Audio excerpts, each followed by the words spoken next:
ನಮಸ್ಕಾರ. ಕಲ್ಕತ್ತಾ ವಿರುದ್ಧದ ಮೊದಲ ಪಂದ್ಯಕ್ಕಾಗಿ ಆರ್ಸಿಬಿ ತಂಡದಲ್ಲಿ ಆಯಿತು ದೊಡ್ಡ ಬದಲಾವಣೆ. ಹೀಗಿರಲಿದೆ ನೋಡಿ ಆರ್ಸಿಬಿಯ ಹೊಸ ಪ್ಲೇಯಿಂಗ್ 11. ಹಾಗಾದರೆ ಸುದ್ದಿಯ ಸಂಪೂರ್ಣ ಮಾಹಿತಿ ಏನು? ಅಷ್ಟಕ್ಕೂ ಕೆಕೆಆರ್ ವಿರುದ್ಧದ ಪಂದ್ಯಕ್ಕೆ ಆರ್ಸಿಬಿ ತಂಡದ ಪ್ಲೇಯಿಂಗ್ 11 ಯಾವ ರೀತಿಯಾಗಿರಲಿದೆ ಮತ್ತು IPL ನಲ್ಲಿ ಉಭಯ ತಂಡಗಳ ಹೆಡ್ ಟು ಹೆಡ್ ದಾಖಲೆ ಯಾವ ರೀತಿಯಾಗಿದೆ ಮತ್ತು ಪಿಚ್ ರಿಪೋರ್ಟ್ ಕತೆ ಏನ್ ಹೇಳುತ್ತೆ, ಹೀಗೆ ಇದರೆಲ್ಲದರ ಬಗ್ಗೆ ಈ ವಿಡಿಯೋದಲ್ಲಿ ಸಂಪೂರ್ಣವಾಗಿ ತಿಳಿಸ್ಕೊಡ್ತಾ ಹೋಗ್ತೀನಿ. ಆದ್ದರಿಂದ ದಯವಿಟ್ಟು ಈ ವಿಡಿಯೋವನ್ನ ಕೊನೆವರೆಗೂ ನೋಡಿ.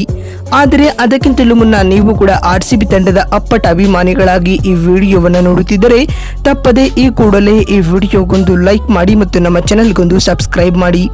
ಅದೇ ರೀತಿ ನಿಮ್ಮ ಪ್ರಕಾರ ಆರ್ಸಿಬಿ ಮತ್ತು ಕೆಕೆಆರ್ ನಡುವಿನ ಪಂದ್ಯವನ್ನ ಯಾರು ಗೆಲ್ಲಬಹುದು ಎನ್ನುವುದನ್ನು ಕಾಮೆಂಟ್ ಮಾಡುವ ಮೂಲಕ ತಪ್ಪದೆ ತಿಳಿಸಿ. ಹೌದು, ಇಂಡಿಯನ್ ಪ್ರೀಮಿಯರ್ ಲೀಗ್ನ ಆರಂಭಕ್ಕೆ ದಿನಗಣನೆ ಶುರುವಾಗಿದೆ. ಮಾರ್ಚ್ 22ರಿಂದ ಅಂದರೆ ನಾಳೆಯಿಂದ ಆರಂಭವಾಗಲಿರುವ ಟೂರ್ನಿಯ ಮೊದಲ ಪಂದ್ಯದಲ್ಲಿ ರಾಯಲ್ ಚಾಲೆಂಜರ್ಸ್ ಬೆಂಗಳೂರು ತಂಡ ಕಣಕ್ಕಿಳಿಯಲಿದೆ.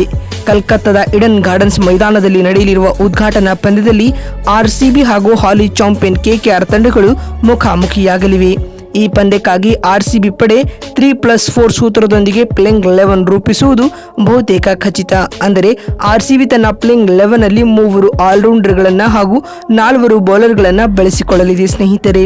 ಅದರಂತೆ ಆರ್ಸಿಬಿ ತಂಡದ ಪ್ಲೇಯಿಂಗ್ 11 ಯಾವ ರೀತಿಯಾಗಿರಲಿದೆ ಅಂತ ನೋಡ್ತಾ ಬರುವುದಾದರೆ, ಆರ್ಸಿಬಿ ತಂಡದ ಪರ ಆರಂಭಿಕರಾಗಿ ಫಿಲ್ ಸ್ಲಾಟ್ ಹಾಗೂ ವಿರಾಟ್ ಕೊಹ್ಲಿ ಕಣಕ್ಕಿಳಿಯಲಿದ್ದಾರೆ ಸ್ನೇಹಿತರೆ.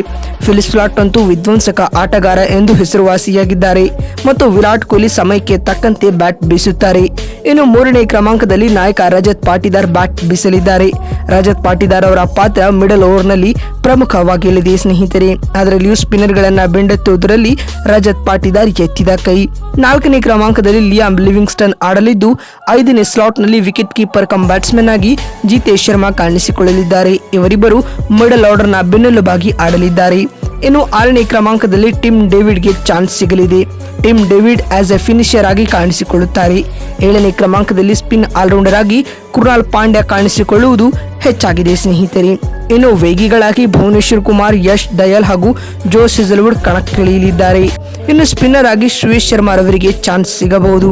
ಇದಲ್ಲದೆ ರಾಸಿಕ್ ಸಲಾಂ ಹಾಗೂ ದೇವದತ್ ಪಡಿಕಲ್ ರವರನ್ನ ಇಂಪ್ಯಾಕ್ಟ್ ಪ್ಲೇಯರ್ ಆಗಿ ಆರ್ಸಿಬಿ ಬಳಸಿಕೊಳ್ಳುವ ಸಾಧ್ಯತೆ ದಟ್ಟವಾಗಿದೆ ಸ್ನೇಹಿತರೆ. ಇನ್ನು ಅತ್ತ ಕೆಕೆಆರ್ ತಂಡವು ಕೂಡ ತುಂಬಾ ಬಲಿಷ್ಠವಾಗಿ ಕಾಣಿಸಿಕೊಳ್ಳುತ್ತಿದೆ. ತಂಡದಲ್ಲಿ ಆಂಡ್ರೆ ರಸೆಲ್, ಸುನಿಲ್ ನಾರಾಯಣ್ ಮತ್ತು ವೆಂಕಟೇಶ್ ಅಯ್ಯರ್ ಹಾಗೂ ಅಜಿಂಕ್ಯ ರಹಾನೆರಂತಹ ಪಂದ್ಯ ಬದಲಿಸಬಲ್ಲ ಆಟಗಾರರಿದ್ದಾರೆ ಸ್ನೇಹಿತರೆ. ಅದರಲ್ಲಿಯೂ ಸುನಿಲ್ ನಾರಾಯಣ್ ಅವರನ್ನ ಆರ್ಸಿಬಿಯ ಬ್ಯಾಟ್ಸ್ಮನ್ಗಳು ಯಾವ ರೀತಿಯಾಗಿ ಎದುರಿಸಲಿದ್ದಾರೆ ಎನ್ನುವುದು ಕುತೂಹಲ ಮೂಡಿಸಿದೆ ಮತ್ತು ಸುನಿಲ್ ನಾರಾಯಣ್ ಹಾಗೂ ರಜತ್ ಪಾಟಿದಾರ್ ಅವರ ಬ್ಯಾಟಲ್ ತುಂಬಾ ರೋಚಕವಾಗಿ ಕಾಣಿಸಿಕೊಳ್ಳುತ್ತದೆ ಸ್ನೇಹಿತರೆ.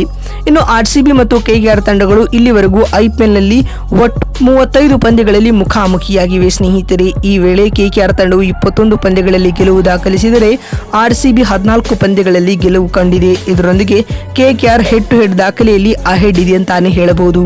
ಆದರೆ ಇದೀಗ ಈ ಲೆಕ್ಕಾಚಾರಗಳನ್ನೆಲ್ಲ ಆರ್ಸಿಬಿ ಬುಡ ಮೇಲೂ ಮಾಡಿ ಹೊಸ ಇತಿಹಾಸ ಸೃಷ್ಟಿಸಲು ಸಜ್ಜಾಗಬೇಕಾಗಿದೆ ಸ್ನೇಹಿತರೆ. ರಿಪೋರ್ಟ್ ಬಗ್ಗೆ ಮಾತನಾಡುವುದಾದರೆ ರೆಡ್ ಸಾಯಿಲ್ ಪಿಚ್ ಅಂತಾನೆ ಹೇಳಬಹುದು ಕಲ್ಕತ್ತಾದ ಈಡನ್ ಗಾರ್ಡನ್ಸ್ ಅಂಗಳದಲ್ಲಿ. ಹೀಗಾಗಿ ವೇಗಿಗಳಿಗೆ ಸಾಮಾನ್ಯವಾಗಿ ನೆರವು ನೀಡಲಿದೆ. ಅದಲ್ಲದೆ ಚೇಸಿಂಗ್ ತಂಡಕ್ಕೆ ಸಹಾಯ ಮಾಡುವ ಸಾಧ್ಯತೆ ದಟ್ಟವಾಗಿದೆ. ಹೀಗಾಗಿ ಟಾಸ್ ಗೆದ್ದವರು ಇಲ್ಲಿ ಮೊದಲು ಬೌಲಿಂಗ್ ಮಾಡಲು ಆಯ್ದುಕೊಳ್ಳುತ್ತಾರೆ. ನೋಡಿದ್ರಲ್ಲ, ಕಲ್ಕತ್ತಾ ವಿರುದ್ಧದ ಮೊದಲ ಪಂದ್ಯಕ್ಕೆ ಆರ್ಸಿಬಿಯ ಪ್ಲೇಯಿಂಗ್ 11 ಯಾವ ರೀತಿಯಾಗಿರಲಿದೆ ಮತ್ತು ಪಂದ್ಯದ ಪಿಚ್ ರಿಪೋರ್ಟ್ ಹೇಗಿದೆ ಅಂತ ತಿಳಿಸಿಕೊಡುವ ನಮ್ಮ ಈ ಪ್ರಯತ್ನ ನಿಮಗೆ ಇಷ್ಟವಾಗಿದ್ದಲ್ಲಿ ತಪ್ಪದೆ ಈ ಕೂಡಲೇ ಈ ವಿಡಿಯೋಗೊಂದು ಲೈಕ್ ಮಾಡಿ. ಮತ್ತೊಂದು ವಿಡಿಯೋದಲ್ಲಿ ಸಿಗ್ತೀನಿ. ನಮಸ್ಕಾರ.